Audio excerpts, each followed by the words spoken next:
सत्संग में आने का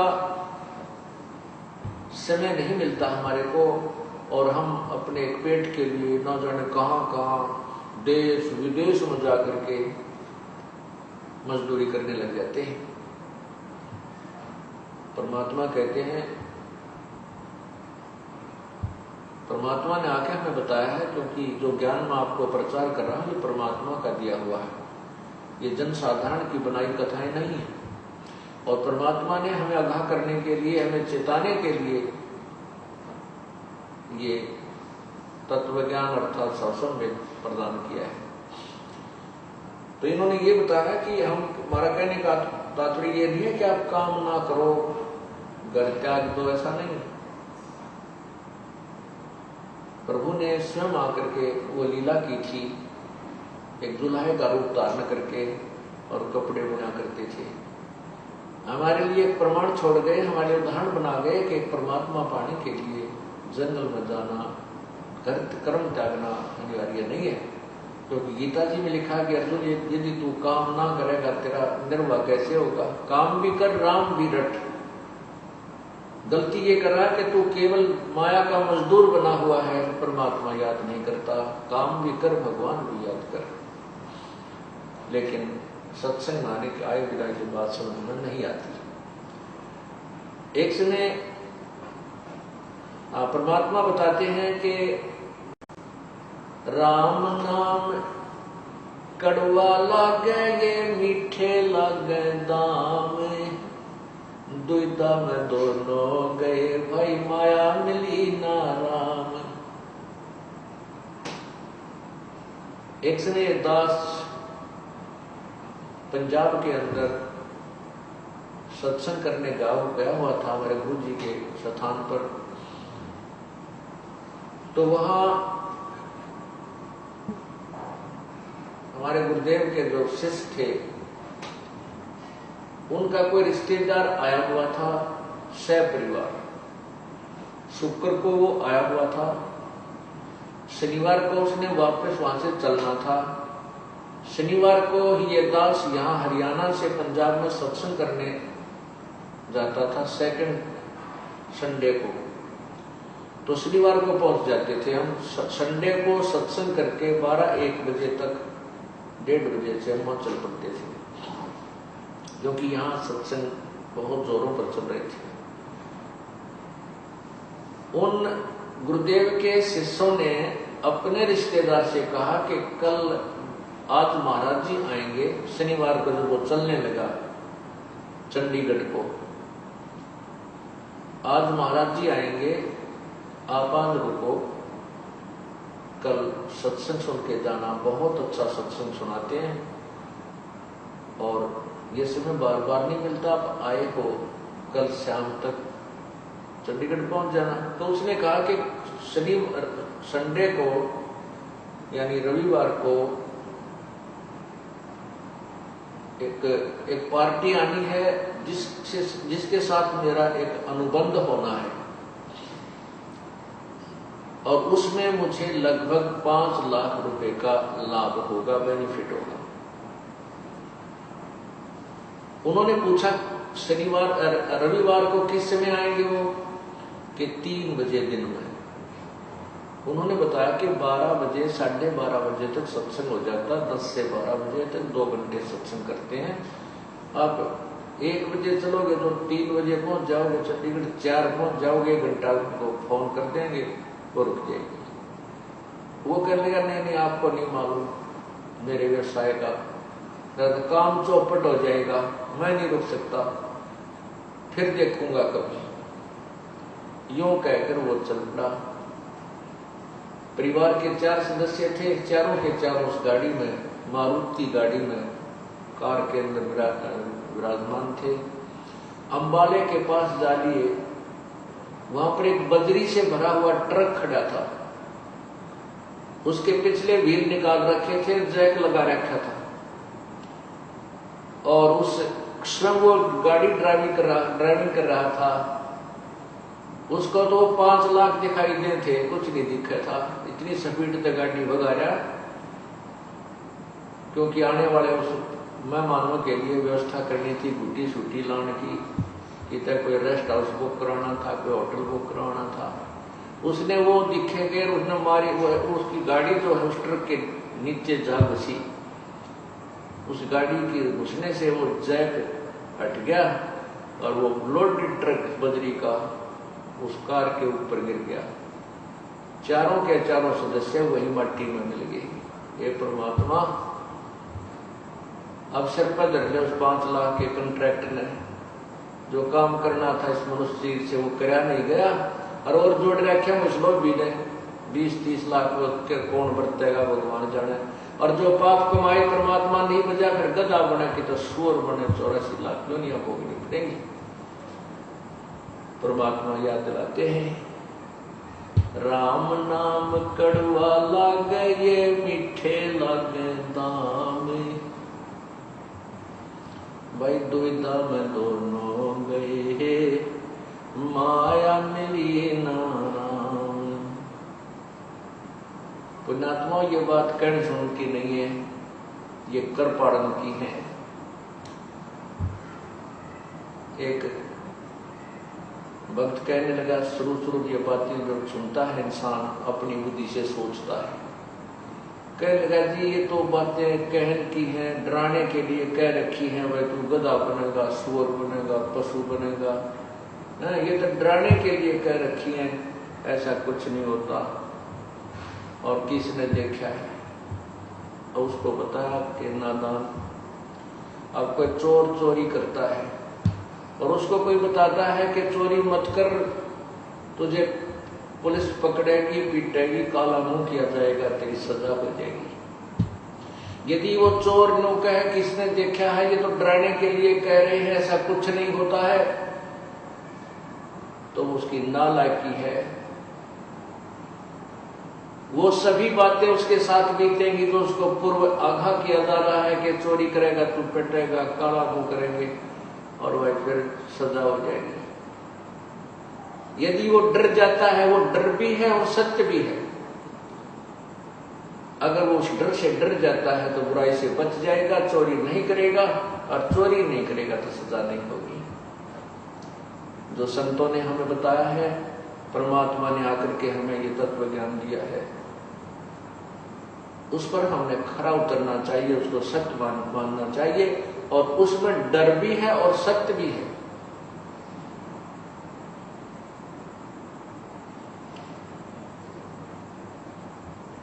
आप कहते हैं किसने देखा है, फिर आखिर में कहते हैं देखी जाएगी। अब जिन्होंने देखा है उन्होंने बताया है। अब हमारे पास वो ज्ञान की आंखें नहीं है, तो हम ज्ञान नेत्रहीन हैं। और परमात्मा यानी जो संत जिनको ये ज्ञान था, वो नेत्रों वाले थे, ज्ञान की आँखियां वाले थे। अब उन ज्ञान की आँखियां वाले नेत्र वालों ने हमें बताया है कि ऐसा करेगा तो ऐसा पाप होगा, और हम नेत्रहीन उन आँखों वालों की बातों को नहीं मानते, और फिर कहते हैं किसने देखा है। आँखों वाला देख रहा है, तुझे बता रहा है, अंधे तुझे नहीं दिखता, इसका मतलब किसी को भी नहीं दिखाई देता। अब कोई जंगल वन की तरफ जा रहा है अंधा, और उसको कोई आंखों वाला आकर कहता है कि सूरदास इधर मत जाइए, रास्ता गलत है तेरा, सूर्यास्त होने वाला है, तू जंगल में घुस जाएगा, यहाँ पर झाड़ हैं, कांटे हैं, इनसे जंगली जानवर हैं, तुझे मार डालेंगे, खा जाएंगे। और वो अंधारू पर पी रखी हो शराब उसने, वो बोल सकता है ये बात कि किसने देखा है कि जंगल में कोई शेर है या भयंकर जीव है या कांटे हैं। अरे नालायक, वो जिसने देखा वही तो बता रहा है कि इधर जा रहा है, जंगल में ऐसे भयंकर जानवर हैं, ऐसा तेरे साथ बीतेगी। वो आंखों वाले की मानना नहीं, अंधे ने दिखता ना, बता फिर ना तो मर जा, फिर पड़ कुएं में, देख क्या होगा तेरे साथ वहां जाके जंगल में। तो संत थे, ये आंखों वाले थे, हम नेत्रहीन हैं, हमारे वो ज्ञान की आंखें नहीं है। और हम उनका संतों की वाणी को काट देते, किसी ने जो चाहे तो वैसे कह रखिए, तो हम अंधे भी और ऊपर तो शराब पिए हुए व्यक्ति जैसा व्यवहार कर रहे। फिर नौके देखी जाएगी, फिर देखी जाएगी। अरे मरे पाछे गधे बन के, गधे बने पाछे हम क्या देखेंगे, फिर तो कुमार देखेगा।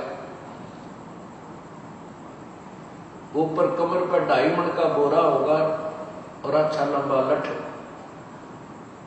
पीछे कमर के ऊपर मारेगा। हमने देखना है, हम अब देख सकते हैं। अपनी आंख नहीं है तो संतों के द्वारा दिए गए इस ज्ञान से हम अपनी आंखें बढ़वा सकते हैं और फिर हम इस रोशनी के अंदर ठीक रास्ते चल सकते हैं। यहां बता रहे हैं, इस माया का गर्भ न करियो के हाथी के घोड़ा रे। इस माया का गर्भ न करियो के हाथी के घोड़ा रे। जोड़ जोड़ धन बहुत बिठोड़ा लाखों और करोड़ा रे। जोड़ जोड़ धन बहुत बिठोड़ा लाखों और करोड़ा रे। मानत न मन मोरा साधो, मानत न मन मोरा रे। बार बार मैं ये समझाऊं, जग में जीवन थोड़ा रे। बार बार मैं ये समझाऊं, जग में जीवन थोड़ा रे। दुविधा दुर्मति चतुराई में जन्म गया नर तोरा रे। दुविधा दुर्मति चतुराई में जन्म गया नर तोरा रे। अब भी आने मिलो सत्संग में, करो गुरु ज्ञान पर गौरा रे। अब भी आने मिलो सत्संग में, करो गुरु ज्ञान पर गौरा रे। मानत ना मन मोरा साधो, मानत ना मन मोरा रे।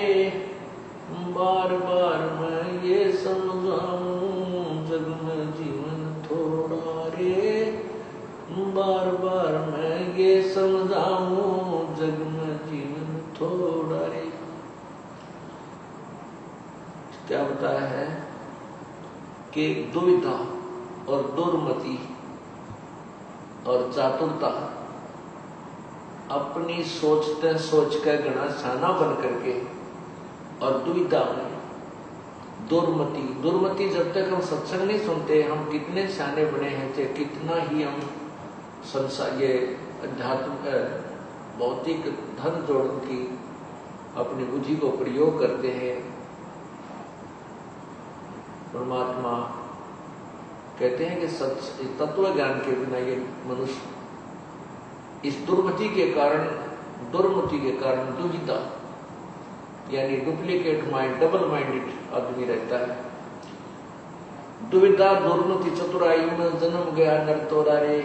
डबल माइंडेड कैसे होता है? जैसे सत्संग में बताया जाता है और कहा जाता है कि ये शराब नहीं पीनी, भाई चोरी नहीं करनी, रिश्वत नहीं लेनी, हुक्का तंबाकू का प्रयोग नहीं करना, तो यहाँ डबल माइंडेड हो जाता है, दुविधा हो जाता है, क्योंकि वह गुट्टी ना छूटती। दोस्त आवेंगे, रिश्तेदार आवेंगे, ऐसा होएगा वैसा होएगा, लेकिन जिसमें आपको ये ज्ञान हो जाएगा कि ये पाप है, ये बिजली जैसा करंट है, इसको प्रयोग करने से हमें इतना भयंकर मार पड़ेगी, तो फिर हम नहीं देखते किसी को, क्योंकि हम अगर पाप करते और करवाते हैं उस पाप को हमें ही भोगना होगा। ना रिश्तेदार भोगेगा, ना कोई और दोस्त उसको सहयोग देगा।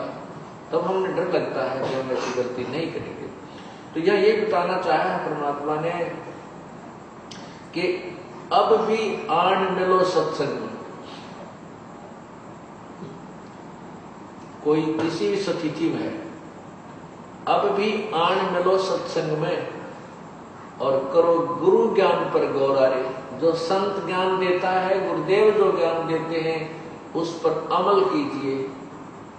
उसके ऊपर पूर्ण रूप से खरा उतर जाइए तो करो गुरु ज्ञान पर गौरारे। जो संत बताते हैं उन बातों पर ध्यान दो, तब तुम्हारा कल्याण सुनिश्चित है।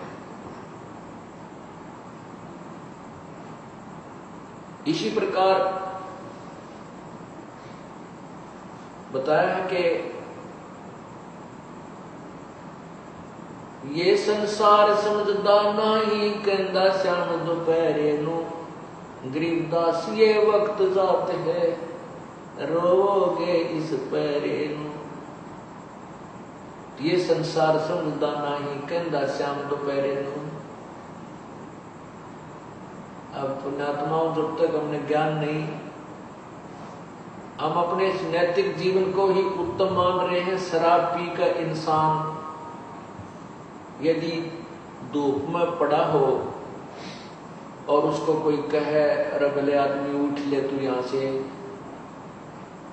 बहुत गलत जगह पड़ा है, ऊपर से धूप सता रही है, तो शराबी कहता है मत छेड़ मुझे, आहा आनंद हो रहे हैं, पसीना पसीना हो रहा है, कुत्ते उसका मुख में मुत जाते हैं, और फिर भी कहता है मौज हो रही है, मुझे मत छेड़, आनंद हो रहे हैं। क्योंकि उस शराब के नशे में उसको वह गर्मी महसूस नहीं होती, जबकि सारा पसीना पसीना शरीर को पड़ा है। ठीक हमारे ऊपर ये ज्ञान अज्ञान का ऐसा दबाव बना हुआ है कि हम इतने दुखों को भी सुख मान रहे हैं।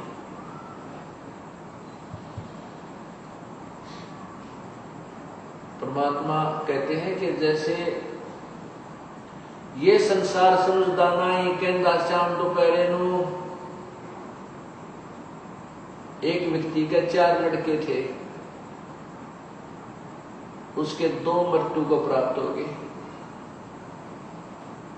और एक व्यक्ति के 4 थे, 4वां मर गए। अब वो किसी रिश्तेदारी में गए हुए थे किसी की मृत्यु के उपरांत, तो वहां बतला रहे थे, वो कहने लगे भाई उसको सांत्वना देते हैं लोग, जिसके किसी के 1 पुत्र था, जिसके 3 पुत्र थे, 2 थे, 4 थे, 2 की मृत्यु होगी। तो वहां वो व्यक्ति पहुंच गया जिसके 4 थे, 4 मर गए। तो अन्य व्यक्ति कहते हैं भाई तेरा तो क्या दुख है, देख इस बेचारे के 4 पुत्र थे, 4 मर गए। तो जिसके 2 मर गए उसने सब्र कर लिया चोखा, मैं इससे तो सुखी हूं, इसके 4 थे, 4 मर गए और मेरे 2 मरे। तो परमात्मा कहते हैं ये संसार समझदा नहीं, कहंदा श्याम दोपहरे नु। हमने तुलनात्मक एक दूसरे को देखकर अपने आप को सुखी मान रखा है, या सुख नाम की चीज नहीं है। ये संसार समझदा नहीं, कहंदा श्याम दोपहरे नु। गरीबदास ये वक्त जाता रो के इस पैरे। इस मनुष्य शरीर के जो समय है ये पैरा है, ये पहर होती है। जैसे 8 पहर का एक दिन रात होता है, यहाँ पहर का अर्थ समय से संबंधित है कि इस समय को याद करके रोया करोगे, मनुष्य शरीर नहीं रहेगा। कुत्ते बनकर गली में खड़े होकर के सर्दी के मौसम में और ऊपर से ठंडी ठंडी फवार पड़े, वही भक्त, वो व्यक्ति जो कोठियों में बैठा था, कारों में चला करता था, एसी चलते थे उसकी कारों में, परमात्मा की भक्ति की नहीं, आज वो कहाँ लेटा हुआ है, उसी कोठी के पीछे गली के अंदर कुत्ता बन के, और वही ऊपर को मुंह करके रो रहा है। उस समय उसको याद आती है मैंने भगवान की भक्ति नहीं की, जिस कारण से ना कोठी रही, ना कार रही, ना वो सुंदर शरीर रहा। उसके लिए परमात्मा कहते अच्छे दिन पाछे गए, अच्छे दिन पाछे गए, गुरु से किया ना हेत, अब पछतावा क्या करे भाई चिड़िया चुगी खेत। पुण्यात्मा, आप एक स्टूडेंट हैं, आप एक विद्यार्थी हैं, और आपको परमात्मा पाने वाले विद्यालय में प्रवेश प्राप्त हो चुका है। अब जिनको प्रवेश प्राप्त हो चुका है अब भी नहीं पढ़ेंगे अर्थात अभी भक्ति नहीं करेंगे, जो क्रियाएं आपको बताई जाती हैं कि खरे नहीं रहोगे, फिर बाद में कैसे पछताओगे। एक समय के दास जब जेई की सर्विस करता था, वहीं पर एक मजदूर मजदूरी कर रहा था, और जब वो पढ़ा करता था वो मजदूर, उसका एक साथी पढ़कर एक्सियन लग गया इसमें B&R के अंदर, अर्थात सड़क के महकमे में। वो उसका साथी सहपाठी जो पढ़ा नहीं मजदूरी कर रहा था, वो तो उस सड़क के ऊपर टोकरियां डाल रहा था, सड़क के किनारों पर जो खड्डे हो जाते हैं, और उसका जो सहपाठी था वो एक्सियन कार में बैठा हुआ उसी सड़क से जा रहा था। तब वो खड़ा होकर कहता है कि ये जो जाने लग रहा ना कार में एक्सियन, मैं और ये इकट्ठा एक ही स्कूल में पढ़ा करते हैं, मेरे भाग फूट गए, मैं पढ़ा नहीं, यदि मैं पढ़ जाता तो मैं भी आज इसकी तरह कारों में चलता। तो पुण्यात्माओं, ये उस समय आपको याद आएगा जब हाथ से डोर छूट चुकी होगी। इसी प्रकार यदि अब स्टूडेंट्स हो आप विद्यार्थी हो, अर्थात ये भक्त हो, योगी हो, अब तुमसे अब पीछे रह जाओगे, कोई पढ़ेगा नहीं तो नहीं पढ़ेगा, वो तो गधा बनेगा, और जो पढ़ गया वो देव पद को प्राप्त होगा, यानी सतलोक चला जाएगा। फिर बाद में वो गधा पछताएगा, देखो मेरा साथी था, ये तो पढ़ गया, अर्थात अपने सब कर्म धर्म को ठीक रख के अपनी भक्ति को सफल कर गया, आज ये सतलोक चला गया, मैं यही पढ़ा। तो उस समय पछताने से कोई लाभ नहीं होगा।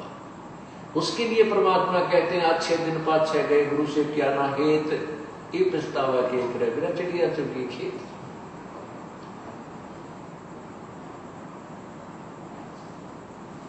अब पुण्यात्माओं, ये चोट है जो सत्संग में आत्मा को जगाती है, ये झटके हैं, ये उठा पटक है जो कपड़े को धोकर उसका मैल निकालता है, ये परमात्मा की वाणी आत्मा को चोट करती है, इस आत्मा को झंझोड़ कर रख देती है, जो यहाँ ये निश्चिंत होकर बैठ गई है कि ईब तेरा कुछ ना बिगड़े, तुम उसमें मौज करेगी नहीं। परमात्मा कहते तू जाने मेरी ऐसे निभेगी हरदम लेखा वरना रे। अब हम जवान हैं, आप जवान हैं, तीनों सोच रहे हो मैं जवान ना रहूंगा, नहीं, आप छोटे से बालक भी थे, आप जवान सदा नहीं रहोगे, एक दिन वृद्धावस्था भी आओगी, ये बाल भी दौड़े हो जाएंगे, जड़ दांत भी नहीं रहेंगी, और ये शरीर यूं यूं हल्लेगा है, और फिर बहुत बुरा हाल हो जाएगा, ना जाने कोई बीमारी घर कर जाएगी, ना पता कोई और दुर्घटना घर में घट जाएगी, ये सदा ये चीज नहीं रहेगी जो तो सोच बैठा है। शरण पड़े को गुरु संभाले जान का बालक बोला रे, कहे कबीर तुम चरण चित रखो जो सोई में डोरा रे। जब आप सत्संग में आ जाते हो, सत्संग में आने के बाद आप नवजात शिशु जैसे होते हो, किसी का तो आज ही जन्म हुआ है, किसी का कल होया होगा, किसी का 10 दिन पहले, किसी का 2 महीने पहले, किसी का साल, कोई 2 वर्ष का, कोई 4 वर्ष का। अर्थात जिस दिन आपको गुरु जी का उपदेश प्राप्त हो जाता है उस दिन से आपका मानव शरीर प्रारंभ होता है, और जब आपको ये मानव शरीर प्राप्त होता है अर्थात प्रारंभ होता है, अर्थात आपको उपदेश गुरु का मिल जाता है, तो आप भोले भाले बालक होते हो। आपके जो प्रारंभ में कुछ गलतियां आपकी हो जाती हैं तो उनको एक भोला बालक जानकर संत गुरुदेव आपको संभालते हैं, अर्थात आपकी गलतियों को क्षमा कर देते हैं, आपको मांजते हैं, धोते हैं, परमात्मा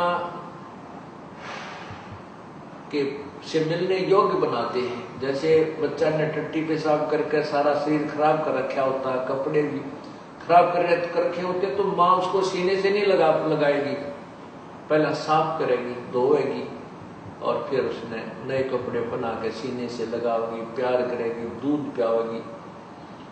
इसी प्रकार परमात्मा बताते हैं कि शरण पड़े को गुरु संभाले, जान का बालक भोला रे। आपका क्या कर्तव्य है? आपका केवल इतना काम है कि कहे कबीर तुम चरण चित राखो, जो सोई में डोराए। आपका इतना लगाव गुरुदेव में होना चाहिए, आपका इतना प्रेम बढ़ जाना चाहिए अपने गुरुदेव में, जैसे सुई के अंदर वो धागा डाल दिया जाता है, उसका लटकता रहता है, इधर जाओ चाहे इधर जाओ, उससे दूर नहीं होता, और वो लटका रहेगा धागा, तो वो यूजफुल होगा। तो हमारा आपका इतना ही काम है कि अपने गुरुदेव के अतिरिक्त आपके गुरुदेव, अपने गुरुदेव से दूर ना होना।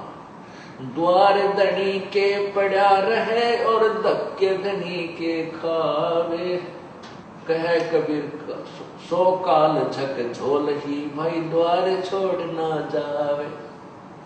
द्वार धनी के पड़ा रहे और धक्के धनी के खाव, 100 काल झकझोल ही, पर द्वार छोड़ नहीं जा। अब जैसे ये काल ने झकझोल करा था अपने साथ, ये जो कांड हुआ क्रोथा कांड, ये काल का झकझोल था, और अत्याचारी लोगों ने अपने पाप बढ़ा लिए, और हमारे बच्चे इस ज्ञान को समझ चुके थे, इसलिए धनी के द्वार से दूर नहीं हुए। कहते हैं द्वार धनी के पड़ा रहे और धक्के धनी के खावे, 100 काल झकझोल ही, पर द्वार छोड़ ना जावे। परमात्मा ने कहा कि सत मत छोड़ा सूरमा, और सत छोड़ने पत जा, सत के बांधे लक्ष्मी फेर मिलेगी। अपने कर्म धर्म ने मत छोड़ना। यदि थोड़ी बहुत कोई आपत्ति आ जाती है, उसमें आप क्रियाक्रम भूल जाते हो, तो फिर गलत है।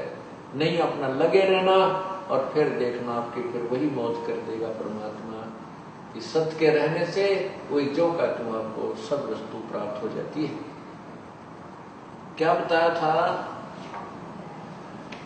आजम तेरे घटने घेरे, तो राम कर्ण ना पावेगा। अंत समय में जो भक्तिहीन प्राणी होता है, जो परमात्मा को याद नहीं करता, पूर्ण संत से उपदेश नहीं लेता, तो मरता है उस समय। यम के दूत कुछ समय पहले आ जाते हैं उसके पास, और ये मनुष्य शरीर हमारा श्वासों से निर्धारित है, आयु जो हमारी श्वासों से निर्धारित है। तो उन यम के दूतों को पता होता है कि इसके घंटे 2 घंटे के श्वास रहते हैं, कि 20 मिनट के हैं, यानी 1000 हैं, 2000 हैं, 50 कितने हैं, कितने सांस इसके शेष हैं। तो उस समय उसकी गर्दन बंद कर देते हैं, उसकी जुबान बंद कर देते हैं, वो बोल नहीं सकता। क्योंकि यदि अंत समय में वो भगवान ने याद कर जाए तो उसको राहत मिलती है।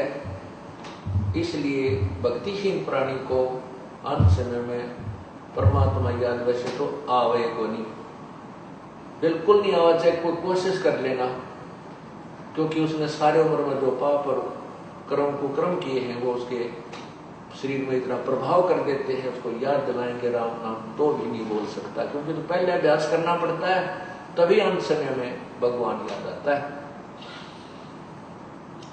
तो यम के दूत जब आते हैं तो उसकी जबान बंद कर देते हैं, और फिर वो संकेतों से संकेत करता है, बच्चों को बुलाता है, ऐसे करता रहता है, वो बोल नहीं सकता, क्योंकि यम के दूतों ने उसकी गर्दन, उसके घट को अंदर से घेर लिया है। और भक्तिहीन प्राणी फिर क्या करता है? संकेतों से बोला है। अब देखो, अंत समय में राम नाम उसके याद आएगा जो पहले अभ्यास कर रहा है। जैसे अब आप आते हो, नाम ले लिया, ज्ञान सुना, कभी आरती कर रहे हो, सुबह का नित्यनेम कर रहे हो, कभी दोपहर की रामायणी कर रहे हो, फिर कभी शब्द सुन रहे हो परमात्मा की महिमा के, कभी सत्संग सीडी अपने कोई कैसेट से सुन रहे हो, और कभी अपना फिर मंत्र याद कर रहे हो। तो आपका अभ्यास बढ़ गया। आपको स्वप्न में भी भगवान याद रहेगा, रात में भी, दिन में भी, काम धंधे तो फुर्सत मिलते ही परमात्मा याद आ जाता है। और जब आपकी मृत्यु होगी, आपका ही भगवान याद आएगा फिर, क्योंकि अंत समय में जब हम भगवान को, क्योंकि गीता जी में लिखा है 8वें अध्याय के 13वें श्लोक में कि अर्जुन, मेरा एक ओम मंत्र है, इसका अंतिम सांस तक, आखिरी सांस तक, मरते समय तक इसको याद करता हुआ शरीर छोड़कर जाएगा तो मेरे वाली गति को प्राप्त होगा। और 8वें अध्याय के 8 से लेकर 10 3 मंत्रों में ये कहा कि उस परमात्मा की भक्ति करता हुआ जो प्राणी अंतिम सांस तक उसकी भक्ति करता, शरीर छोड़कर जाता, तो उसको प्राप्त हो जाता है। और ये बिल्कुल सही है। परमात्मा कहते हैं, राम नाम रटते रहो, राम नाम रटते रहो, जब तक घट में प्राण। आखिरी सांस तक सभी ये सिमरण करना पड़ेगा, क्योंकि हमारा श्वास से सिमरण चलता है, वो सतनाम होता है, और उसका अंतिम सांस तक जाप करने से ही हम परमात्मा प्राप्त होते हैं। अंत समय में सांस सुमरण जब होगा जब हम पहले अभ्यास कर रहे होंगे। अब जैसे कोई दिन में केले बेच रहा रेडी पर, सारा दिन करता, ले लो 10 के 20, 10 के 20, 10 के 12 के 8, 12 के 8, बढ़िया। रात में फिर वो इतने रुके मारे सारी रात, ले लो 8 के 12, 12 के 8, 12 के 8। तो जैसा उसने दिन में अभ्यास किया ऐसा ही रात में। एक समय हम पढ़ा करते छोटे छोटे 5वीं 6ठी 4थी में, हमारा एक चाचा था दूसरे दादा का, वो बोला था कि किसी के भी आकर रात में दिन में वही खाना खा लेता हुए सो जाया करता। वो बाजरे का रुखाला जाया करता, बाजरे का रुखाला जाते थे। चिड़िया बहुत परेशान करती हैं, बाजरे को खाती हैं, उनको सारा दिन रुखवाले ने ऐसा करना पड़ता, हर हर पर लोग को फटकना रखते थे, गोफिया वो छोड़ते थे, खुड़का आवाज लगाते थे। तो दिन में वो 1-2 महीने पक्का अभ्यास हो जाता हुर्र का। वो एक दिन हमारे हम ऊपर पढ़ रहे थे, गर्मियों के दिन होते हैं वो, तो वो आके वहां सो गया, हम अपना पढ़ रहे थे, वो एकदम जोर तो उठा, हम भी डर गए, वहां क्या हो गया। हमने उठाया, वहां चाचा क्या हो गया तेरे, वो उठ कर देखने लगा। नो बोला, मन ने सोचा मैं वहां खेत में बाजरे का रुखाली कर रहा और चिड़िया आ गई, वो खा रही है, उनको भगा रहा था हुर्र करके। अब दिन में हुर्र करेगा तो रात में हुर्र याद आएगी। अब हम सारे जीवन में परमात्मा याद करेंगे, मरेंगे, मरते समय हमारा भगवान ने याद आएगा। और जिसने परमात्मा याद किया नहीं, सारा दिन सारी उम्र खो दी 2 के 20 बनाने में, तो उसका समय परमात्मा याद नहीं आएगी, वही बातें, वही कुमत याद आएगी। एक समय एक बुढ़ा ऐसे ही एक वृद्ध मरने लगा, उसकी जुबान बंद होगी, जुबान बंद होगी तो अब उसने घर वालों ने, बच्चों ने ये पता था कि हमारे पिताजी के पास पैसा बहुत है, ऐसा उनको डाउट था। और बीच बीच में वो बुढ़ा भी अपनी सेवा करवाने का हमारा संकेत कर देता था, भाई मेरा धन दाव रखा है, जो सेवा करेगा उसी को बताऊंगा। तो पहले बुजुर्ग यह ताली लाया करते सेवा करवाने की, यही फार्मूला बनाया करते, और बच्चे फिर सेवा करते, पिताजी अंत में मुझे धन बता जाएगा। तो उन बच्चों को शंका होगी कि पिता, और वो वृद्ध की जुबान बंद होगी, वो संकेत कर रहा है, ऐसे ऐसे ऐसे कर रहा है। बच्चों ने सोचा पिताजी बोल नहीं पा रहा है और धन बताना चाहता है, ये मृत्यु को प्राप्त होने वाला है। उन बच्चों को पता था कि दूसरे गांव में एक व्यक्ति है जो ऐसी दवाई मुंह में डाल देता है या इंजेक्शन लगाता है, वो 500 रुपये लेता है। और जब तक उस व्यक्ति के श्वास हैं 2 मिनट 4 मिनट, वो जुबान खोल देता है, बोल लेता है। तो भागकर उस गांव में गए और उस डॉक्टर ने ले बुला के, और उस डॉक्टर ने उसका इंजेक्शन लगा दिया, 500 रुपये लेगा, वो चला गया। बूढ़ा बोलने लग गया। तो वो कहने लगे, पिताजी बता, जल्दी बता दो कहाँ रखा है वो धन। वो बुजुर्ग कहने लगा, वहां एक बुजुर्ग बोला रहे, वो बाछड़े ने, गांव के बच्चे ने झाड़ू खा ली, तुम कित मर गए, मेरे पास नाश करोगे, तुम ध्यान नहीं रखते। गांव के बछड़े ने झाड़ू खा ली, सारी नाश कर दिया। नो कहकर बूढ़ा मर गया, इतना सांस शेष रह रहा था। अब वो गाय का बच्चा कोई झाड़ू खा रहा था और बुढ़े की दृष्टि मरते समय उस पर पड़ेगी। उसके मन में यह चिंता होगी, तेरे मरने के बाद ये बच्चे नाश करेंगे, देख कति संभाल नहीं करते, और यह झाड़ू खराब कर दी बच्चे, गाय के बच्चे। अब उन दोनों बच्चों ने माथे माथ मारा, पिताजी यह 2.5 आना की झाड़ू बार 500 रुपये में पड़ेगी। अब बुढ़े ने सारी उम्र यही चिंता रखी, अंत समय में ये नहीं करते, राम नाम रटा नहीं, तो अंत समय में वृत्ति वही हो जाती, वैसी हो जाती है। और जहां आशा तहां बासा हुई, मन कर्म वचन सुमरियो सोई। जहां आशा तहां वासा हुई, मन कर्म वचन सुमरियो सोई। अब जैसे गीता जी के अध्याय नंबर 8 के 13 मंत्र में कहा कि मेरी भक्ति करेगा तो मुझे प्राप्त होगा। 8वें अध्याय के 7वें श्लोक में भी कहा कि अर्जुन तू मेरी भक्ति कर, युद्ध भी कर, मुझे प्राप्त होगा। 8वें अध्याय के 8 से 9 10 में कहा है कि उस परमात्मा, पूर्ण परमात्मा की भक्ति करेगा तो उस परम देव पुरुष परमात्मा को तो प्राप्त होगा। यानी मन कर्म वचन से, चाहे तूने इस ब्रह्म की भक्ति करनी है, चाहे पूर्ण परमात्मा की करनी है, दोनों उस जिसकी भी करेगा, मन कर्म वचन से ही करेगा। हाँ, जहां आशा तहां बासा हुई। अगर आपकी आशा उस ब्रह्म में रहेगी तो ब्रह्म के लोक में रह जाएगा। आपकी अंत समय में आशा सतलोक में दृढ़ होगी तो आप सतलोक चले जाओगे। लेकिन जाओगे, कमाई अच्छी कर ली होगी तभी।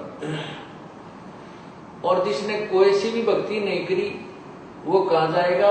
जैसे वो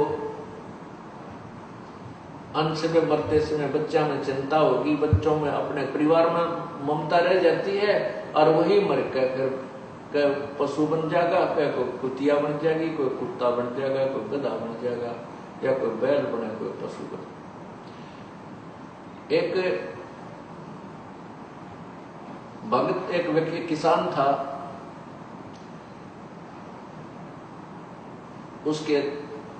उसके पास परमात्मा कबीर जी जाया करते थे, साधु संत रूप में। उसको समझाते थे, भाई चौधरी साहब भक्ति कर लिया करो, जैसे विचार देते थे, भक्ति करो, मानुष जन्म बार बार नहीं मिलता।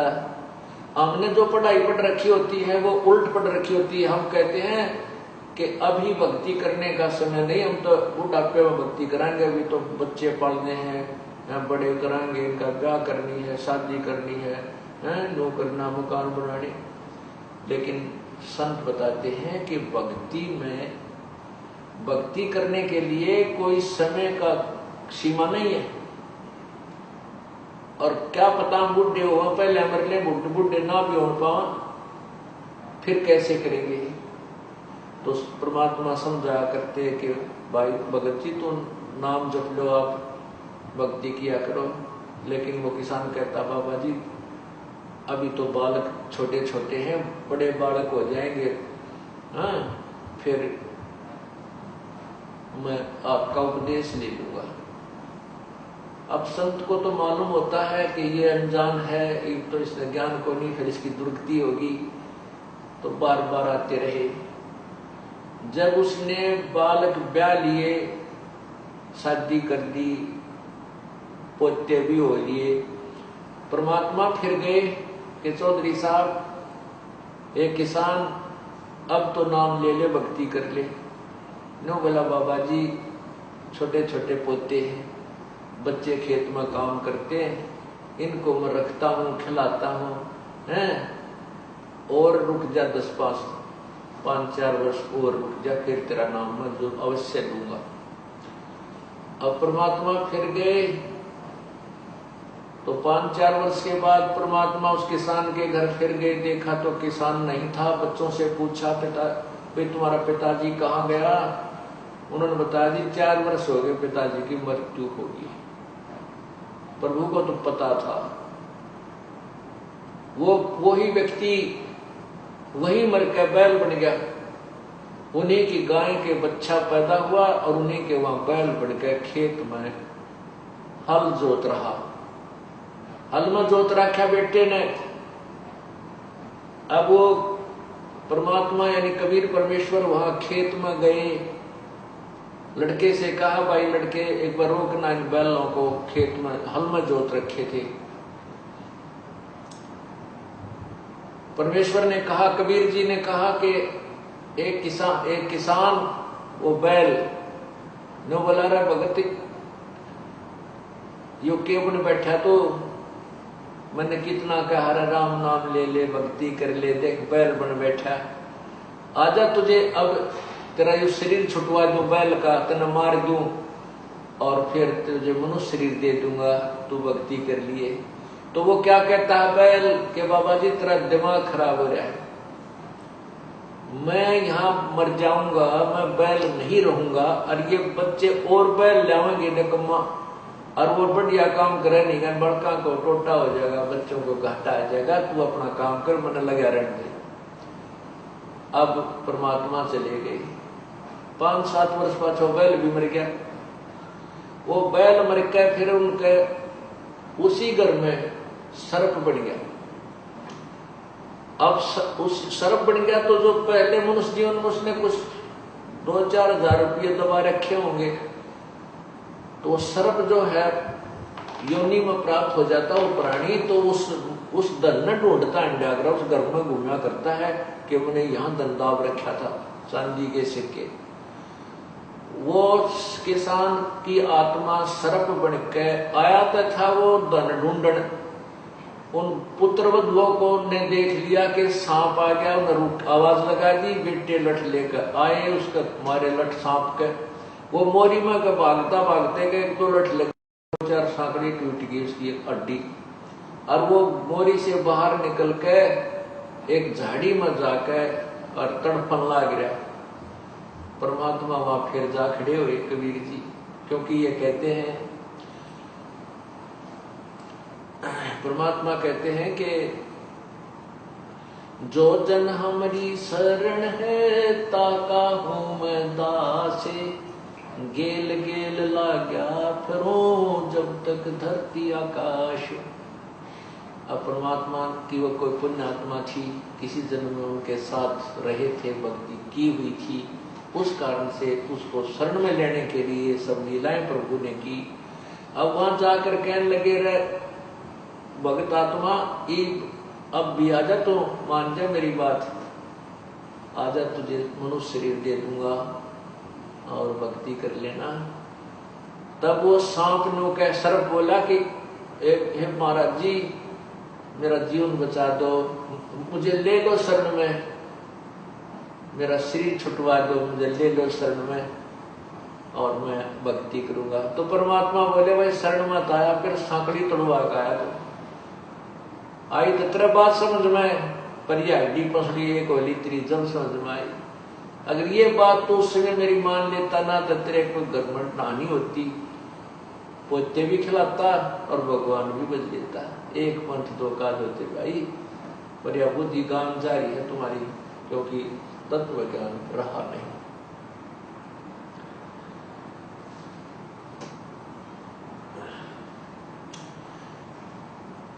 मेरे साधो भाई सब जग भूला पाया, मेरे साधो भाई सब जग भूला पाया। इसी भूल में ब्रह्मा भूला जिसने वेद सरसाया। इसी भूल में ब्रह्मा भूला जिसने वेद सरसाया। वेद पढ़ियो पंडित भूला वो वेद मर्म ना पाया। मेरे साधो भाई सब जग भूला पाया। मेरे साधो भाई सब जग भूला पाया। इसी भूल में विष्णु भूला जिन वैष्णव धर्म चलाया। इसी भूल में विष्णु भूला जिन वैष्णव धर्म चलाया। कर्म कांड का बांध महात्म 84 जीव भरमाया। मेरे साधो भाई सब जग भूला पाया। मेरे साधो भाई सब जग भूला पाया। इसी भूल में शंकर भूला जिन वृक्षों को पंथ चलाया। इसी भूल में शंकर भूला जिन वृक्षों को पंथ चलाया। सिर पे जटा हाथ में खप्पर घर घर अलख जगाया। मेरे साधो भाई सब जग भूला पाया। मेरे साधो भाई सब जग भूला पाया। कहे कबीर सुनो भाई साधो हम जुग जुग जीव चिताया। कहे कबीर सुनो भाई साधो हम युग युग जीव चिताया। जिसने जाना मर्म भूल का वो गर्भवास नहीं आया। मेरे साधो भाई सब जग भूला पाया। मेरे साधो भाई सब जग भूला पाया। परमात्मा कबीर परमेश्वर इस काल लोक में आए, आकर के बताने लगे कि भाई यहाँ पर कोई भी व्यक्ति तत्व ज्ञान से परिचित नहीं है। चाहे यहाँ के 3 लोक के मालिक ब्रह्मा विष्णु महेश भी क्यों नहीं है, इनको भी तत्व ज्ञान नहीं है। क्यों नहीं है? क्योंकि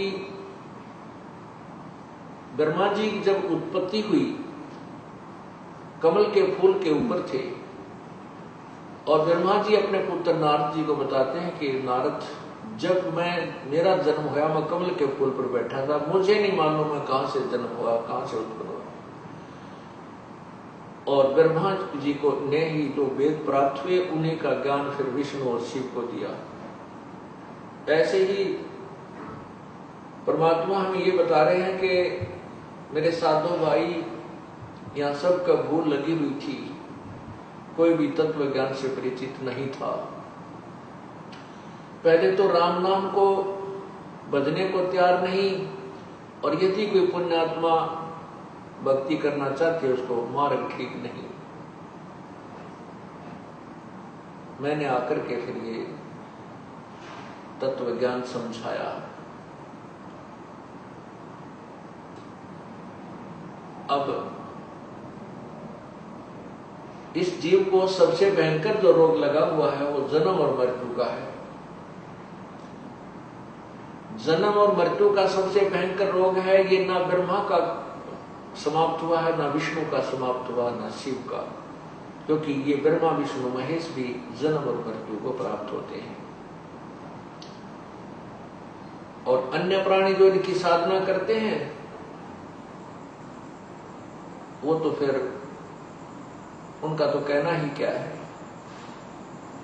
कबीर परमेश्वर ने आके बताया कि हम कौन हैं, तुम कौन हो, कहां से आए हो और किस प्रकार ये भक्ति करनी चाहिए। अब जैसे आप संतों के सत्संग सुनते हो, वो चेतावनी की बातें तो जैसे ये दास बता रहा शायद इससे भी अच्छी आपको बता सकते हैं, आपको अच्छी प्रेरणा भी दे सकते हैं, प्रेरित भी कर सकते हैं, लेकिन संतों के पास वो तत्व ज्ञान नहीं जिससे आपका आत्म कल्याण कर सके। अब जैसे किसान ने खेत भी संवार दिया, बीज उसके पास नकली है, वो संवारा और खेत बिल्कुल व्यर्थ जाएगा, चाहे उसमें खाद पानी भी डाल दिया, वो खर्चा भी कर डाला, वो फसल नहीं होगी। जो तत्व ज्ञान है, जो सार नाम है और सार ज्ञान है, इससे जीव का कल्याण होता है। पहले तो हम परमात्मा भजने को तैयार नहीं, और यदि रुचि बनती है तो हमारे को मार्ग ठीक नहीं। ये सारी भूल भुलैया किसने कर रखी है? ये काल भगवान ने कर रखी है। ये काल भगवान कौन है और हम क्यों जन्मते और मरते हैं? हमारा क्या उद्देश्य है? आज हमारे पास सब कुछ है, बेटा भी है, बेटी भी है, कार भी है, कोठी भी है, अच्छी संपत्ति है, और एक्सीडेंट में या अन्य किसी कारण से आज मृत्यु हो जाती है तो मेरा कुछ भी नहीं है। ये भूल भुलैया क्यों डाल रखी है? हमें किसने जकड़ रखा है? हमारा उद्देश्य क्या है यहाँ पर रहने का? ये आपको 5 दिन के सत्संग में निर्णायक ज्ञान हो जाएगा। प्रेम पूर्वक सुनते रहिए और अपने अन्य भी भाई बहन रिश्तेदार परिवार को भी आमंत्रित कीजिए और इस संत समागम गंगा में गोते लगाइए। सत साहिब।